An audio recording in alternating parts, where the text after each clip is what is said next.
तो भैया पिछले साल में गोल्ड ने दिए हैं धड़ाधड़ रिटर्न्स इतने कि हर एक इन्फ्लुएंसर ने आपको बोला है कि सब कुछ छोड़ दो और जाके सॉवरिन गोल्ड बॉन्ड खरीद लो। और हर एक इंसान ने यही किया। उसके बाद सरकार डर गई और सरकार ने सॉवरिन गोल्ड बॉन्ड इन्वेस्टर्स का नुकसान कराया और उसके बाद सॉवरिन गोल्ड बॉन्ड को बंद कर दिया।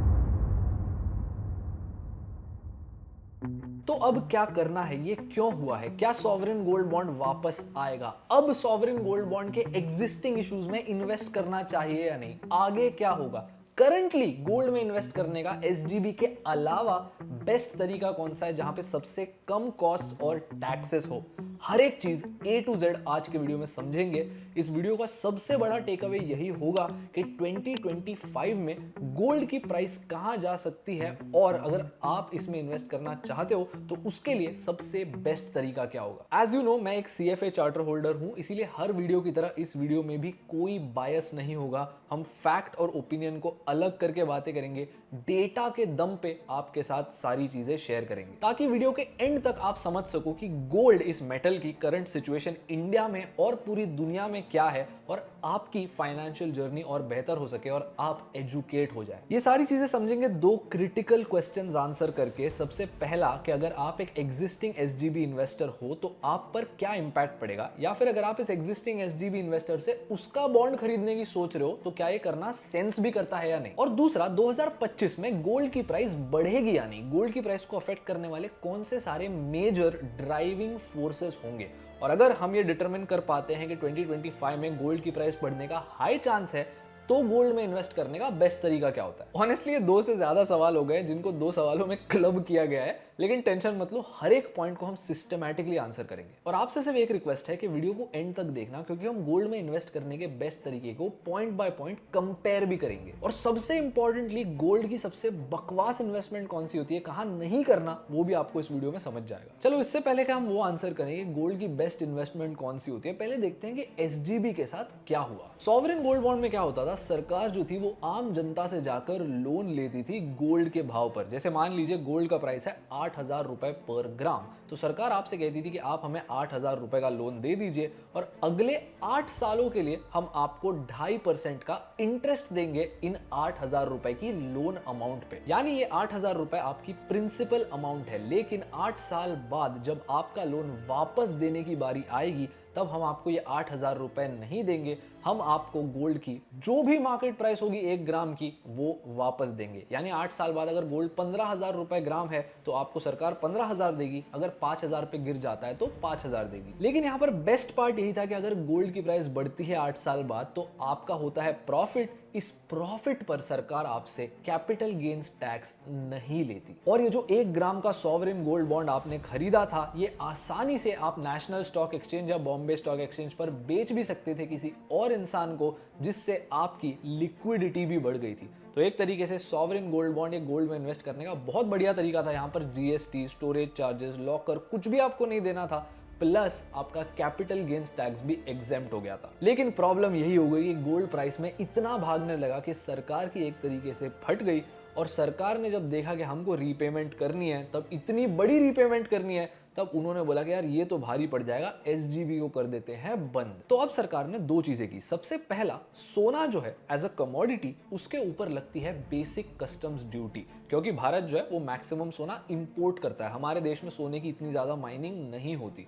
तो इस बेसिक कस्टम्स ड्यूटी को सरकार ने 9% से गिरा दिया, जिससे क्या हुआ, गोल्ड की जो मार्केट प्राइस थी वो घट गई।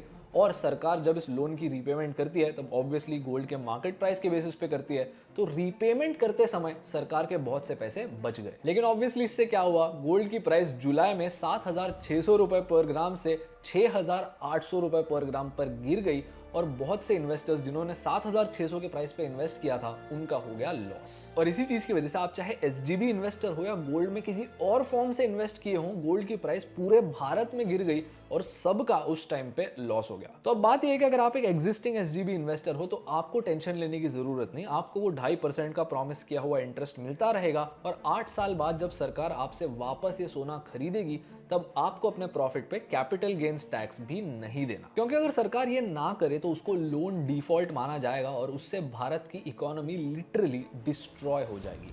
अब आते हैं दूसरी चीज पे कि अगर आप जाकर एनएसई या बीएसई से एक सॉवरेन गोल्ड बॉन्ड खरीदने की सोच रहे हो तो ये करना चाहिए या नहीं। देखो, अगर चाहो तो कर सकते हो, लेकिन मेरा यहाँ पर ये ओपिनियन है कि नहीं करना चाहिए। मैंने भी नहीं किया है। समझो सीन क्या है। मार्केट अब समझ चुका है कि सरकार नए एसजीबीज इशू नहीं करने वाली, तो मार्केट के लिए जो एग्जिस्टिंग एसजीबी है जो मार्केट में ट्रेड कर रहे हैं वो बहुत ज्यादा वैल्यूएबल हो गए, उसकी डिमांड बढ़ गई है, हर एक इंसान को वो चाहिए।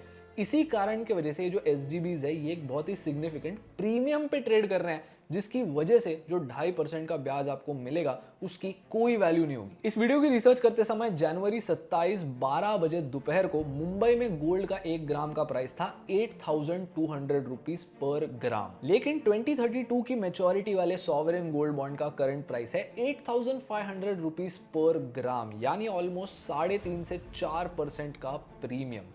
एक टाइम पे प्रीमियम इतना बढ़ चुका था कि वो ऑलमोस्ट 10% हो गया था। तो अब देखो सीन क्या होगा। आप इस बॉन्ड के लिए पे करोगे 8,500 रुपीज, लेकिन आपको जो 2.5% का इंटरेस्ट मिलता है वो ओरिजिनल इशू प्राइस के हिसाब से मिलेगा। अगर ये बॉन्ड इशू किया था 7,500 रुपीज पर ग्राम पे, तो आपको 2.5% ऑफ 7,500 मिलेगा। अब फेब 2032 के सॉवरेन गोल्ड बॉन्ड की इशू प्राइस थी 6,263 पर ग्राम, तो इस पर 2.5% जो है वो करंट 8,500 की प्राइस के हिसाब से सिर्फ 1.83% आता है। और भैया कैपिटल गेन टैक्स फ्री है। जो इंटरेस्ट आपको मिलता ना उस पर सरकार 30% इनकम टैक्स लेती है, तो इस 1.83% में से भी सरकार 30% का इनकम टैक्स लेगी, यानी आफ्टर टैक्सेस आप सिर्फ 1.2% कमाओगे और आप इस बॉन्ड के लिए ऑलमोस्ट 4% से ओवर पे कर रहे हो, तो आपको इफेक्टिवली नुकसान हो रहा है ना। प्लस 2032 में जब ये सारे बॉन्ड्स रिडीम होंगे और सरकार रीपेमेंट करेगी, तब क्या गारंटी है कि सरकार फिर एक बार कोई ना कोई कस्टम ड्यूटी गिरा के गोल्ड की प्राइस को नीचे ना पुल कर दे। पॉइंट बीइंग एसजीबीज जितने स्ट्रेस फ्री हुआ करते थे अब वो उतने नहीं रहे। तो अब नेचुरली वो सवाल आता है, भाई एसजीबी नहीं तो क्या। इससे पहले कि हम ये सवाल आंसर करें, पहले देखते हैं कि 2025 में गोल्ड की प्राइस बढ़ने के ड्राइविंग फोर्सेस क्या हो सकते हैं। अगर आप इंटरनेशनल न्यूज पढ़ते हो तो आपको पता होगा कि कई देशों की सेंट्रल बैंक्स धड़ाधड़ बड़ी क्वांटिटीज में गोल्ड खरीद रही हैं, और भारत का जो आरबीआई है उसके भी यहाँ पर बड़े नंबर आए हैं। इनफैक्ट 2024 में अगर आप डेटा देखेंगे पूरी दुनिया में कितनी सेंट्रल बैंक्स ने कितना सोना खरीदा था, तो इस लिस्ट में आरबीआई सेकंड रैंक पे आती है। अब ऐसा क्यों हो रहा है? क्योंकि जो सारी इमर्जिंग इकोनॉमीज है जैसे चाइना हो गई, इंडिया हो गई, जो तेजी से ग्रो कर रही हैं, ये चाहती हैं कि इनकी डॉलर डिपेंडेंस कम हो जाए। अब देखिए, जैसे यूएस डॉलर ओवरऑल पूरे वर्ल्ड में ट्रेड के लिए बहुत ज़्यादा यूज़ होता है। आप यूएस डॉलर की मदद से किसी भी देश से कोई भी चीज़ या सर्विस खरीद सकते हो, उसी तरह सेम चीज़ आप कर सकते हो गोल्ड की मदद से। और गोल्ड का सबसे बड़ा फायदा ये होता है कि यूएस डॉलर की तरह वो वैल्यू में गिरता नहीं है। जब यूएस इकोनॉमी में इन्फ्लेशन आती है तब यूएस डॉलर की वैल्यू घटती है। गोल्ड इन्फ्लेशन के साथ कीप अप करता है। इनफैक्ट गोल्ड को इन्फ्लेशन की एक बहुत अच्छी हेज भी मानी जाती है, यानी अगर आपको सिर्फ इन्फ्लेशन को बीट करना है तो आप गोल्ड की तरफ भी देख सकते हो। और ये जो डॉलर की प्रॉपर्टी होती है ना कि उसके मदद से आप कुछ भी खरीद सकते हो किसी भी देश में, इसको बोला जाता है एक रिजर्व करेंसी। अब डॉलर अकेली रिजर्व करेंसी नहीं है, यूरो और पाउंड भी रिजर्व करेंसीज होते हैं, लेकिन उनका भी यही हाल है। उन इकोनॉमीज में भी इन्फ्लेशन है और उन करेंसीज की वैल्यू भी गिर रही है। तो इसीलिए अपने आप को बचाने, अपने फॉरेक्स रिजर्व्स को बचाने सारी जो सेंट्रल बैंक्स है वो जाकर गोल्ड खरीद रही है। और इसी चीज को कंफर्म करती है इन्फ्लेशन डेटा। 2024 में हाई इंटरेस्ट रेट्स तो थे, लेकिन इसके बावजूद भी पूरे दुनिया में इन्फ्लेशन था। भारत की डेटा भी आपने ऑब्वियसली देखी होगी। और इन सारी चीजों के चलते गाजा और यूक्रेन में भी लफड़े चल रहे हैं, जिसकी वजह से आ जाती है अनसर्टेनिटी। और जब मार्केट में अनसर्टेनिटी आती है तब मार्केट पार्टिसिपेंट्स जाते हैं गोल्ड खरीद। अब देखो, अनसर्टेनिटी का मतलब ये होता है कि हमको पता नहीं है कब सॉल्व होगा। अब ये जो कॉन्फ्लिक्ट्स है वो अगले साल भी बंद हो सकते हैं या फिर 5-10 साल भी चल सकते हैं। लेकिन यहाँ पर एक चीज है जो हमको फॉर श्योर पता है, और वो ये है कि कंट्रीज डॉलर डिपेंडेंस को कम करने की कोशिश तो कर ही रही है। इसीलिए 2025 में गोल्ड के प्राइस बढ़ने का चांस एग्जिस्ट करता है, ये मैं मानता हूं, मेरा पर्सनल ओपिनियन है। और देखो भाई, मैं कोई वॉरेन बफेट हूं नहीं, मैंने बस अपना ओपिनियन तुमको बताया। मैं हर महीने अपनी जो एसआईपी करता हूं उसका एक थोड़ा पोर्शन गोल्ड में भी करता हूं। आप करो ना, मेरा उसमें कुछ फायदा है ना नुकसान। लेकिन अगर आपने डिसाइड कर लिया है कि मुझे भी गोल्ड में इन्वेस्ट करना है, एसजीबी तो अब ऑप्शन नहीं रहा, मैं क्या करूं? चलो एक्सप्लोर करते हैं। जो सारे गोल्ड इन्वेस्टमेंट ऑप्शंस अभी एग्जिस्ट करते हैं उसमें बेस्ट कौन सा है, कंपेयर करेंगे। ज्वेलरी को हम गिनेंगे भी नहीं, क्योंकि वहां पे 20 से 30% का तो मेकिंग चार्ज ही लगता है। पहले 3 से 4 साल अगर आप ज्वेलरी लेते हो तो आप बस लॉस रिकवर करोगे। ज्वेलरी ये इन्वेस्टमेंट नहीं होती, इसको साइड में रख देते हैं। अब कंपेयर कंपैरिजन शुरू करने से पहले अगर इस पॉइंट तक आपने कुछ भी नया सीखा और आपको वैल्यू मिली तो प्लीज इस वीडियो को लाइक कर दीजिए और चैनल को सब्सक्राइब कीजिए, क्योंकि पहले तो उससे एल्गोरिदम बहुत खुश रहता है और दूसरा आपके लिए चीज फ्री होगी लेकिन पूरी टीम बहुत ज्यादा मोटिवेटेड रहती है और आपके लिए ऐसा कंटेंट ला पाती है। पहला ऑप्शन है फिजिकल गोल्ड, यानी आपके सारे बिस्किट, कॉइन्स, वो सारी चीजें।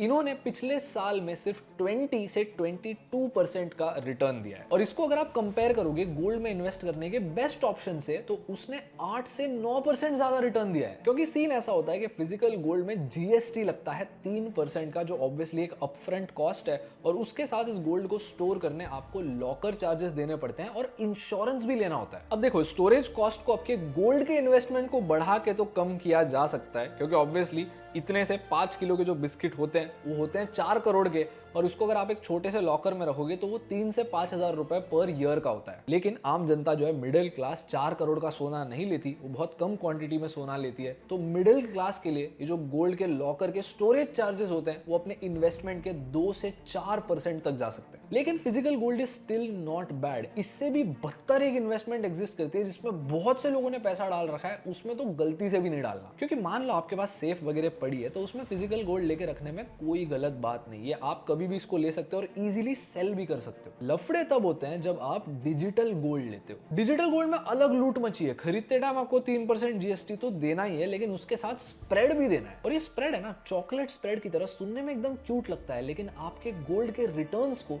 4 से 5% से कम कर देता है। मतलब मान लीजिए आज 1 ग्राम गोल्ड की प्राइस है 8,200 रुपए।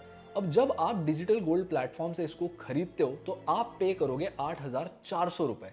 लेकिन डिजिटल गोल्ड प्लेटफॉर्म को अगर आप ये गोल्ड बेचने जाते हो तो वो आपको सिर्फ 8,000 रुपए देगा, यानी ऑलमोस्ट 5% का फर्क। तो गोल्ड खरीदते समय आप हमेशा ओवर पे करोगे और आपसे गोल्ड खरीदते समय डिजिटल गोल्ड वाला जो प्लेटफॉर्म है वो हमेशा अंडर पे करेगा, यानी आपके लिए एक लूज लूज सिचुएशन। अब स्प्रेड जो होता है वो ज्वेलरी शॉप में भी एग्जिस्ट करता है, लेकिन वहां पर वो सिग्निफिकेंटली कम होता है कंपेयर टू डिजिटल गोल्ड। और जो सबसे बेस्ट इन्वेस्टमेंट ऑप्शन मैंने आपको बताया, वहां पर तो स्प्रेड होता ही नहीं। और इस स्प्रेड पर बात नहीं रुकती। जो डिजिटल गोल्ड वाला प्लेटफॉर्म है वो आपसे एक्स्ट्रा प्लेटफॉर्म फी या कमीशंस के तौर पर 2 से 3% और कमाएगा। और इसी की वजह से जो डिजिटल गोल्ड के पिछले 1 साल के रिटर्न्स थे वो सिर्फ 16 से 18% के थे। देखिए, फिजिकल गोल्ड ने भी उसको आउट परफॉर्म किया आफ्टर द स्टोरेज कॉस्ट। और अब बात करेंगे गोल्ड के उस सबसे बेस्ट इन्वेस्टमेंट मेथड के ऊपर, जो है गोल्ड ETFs। सिंपल फंडा है, आप एक ऐसे म्यूचुअल फंड में इन्वेस्ट कर रहे हो जो आपके पैसों से गोल्ड खरीदती है, और इस म्यूचुअल फंड के यूनिट्स जो है वो स्टॉक एक्सचेंज पर ट्रेड करते हैं, बिल्कुल किसी भी स्टॉक की तरह जिसको आप खरीद या बेच सकते हो जब भी स्टॉक मार्केट खुला हो। GST, locker charges, insurance, spread, यहां पर आपको कुछ भी नहीं देना। और अब ये बात तो आप जानते हैं कि लॉन्ग टर्म इन्वेस्टमेंट्स पर भारत में मैक्सिमम ब्रोकर्स कोई भी ब्रोकरेज नहीं लेते। आपको सिर्फ स्टैम्प ड्यूटी और सिक्योरिटीज ट्रांजैक्शन टैक्स जैसी चीजें पे करनी होती है। अब क्रेजी चीज बताऊं, गोल्ड ETF के केस में जो सिक्योरिटीज ट्रांजैक्शन टैक्स होता है वो सरकार माफ कर देती है। और इसी की वजह से पिछले 1 साल में गोल्ड ETF ने फिजिकल गोल्ड और डिजिटल गोल्ड से ज्यादा 28% का टोटल रिटर्न दिया। अब टैक्सेस की बात करें तो तीनों केसेस में same uniform way of taxation होता है। अगर आप 1 साल के अंडर अपने गोल्ड को प्रॉफिट पे बेचते हो तो आपने short term capital gains tax देना होता है, जो आपके इनकम टैक्स स्लैब के हिसाब से होता है। अगर आप 30% के ब्रैकेट पे आते हो तो 30% टैक्स। और 1 साल बाद अगर आप सेल करते हो तो आप प्रॉफिट पर 12.5% का एक reduced long term capital gains tax पे करोगे, प्रोवाइडेड आपका उस साल के लिए प्रॉफिट 1,25,000 से ज्यादा हुआ। अगर आपने आज कुछ नया सीखा तो वीडियो को लाइक कर दीजिए, चैनल को सब्सक्राइब कीजिए, क्योंकि उससे पूरी टीम बहुत ज्यादा मोटिवेटेड रहती है।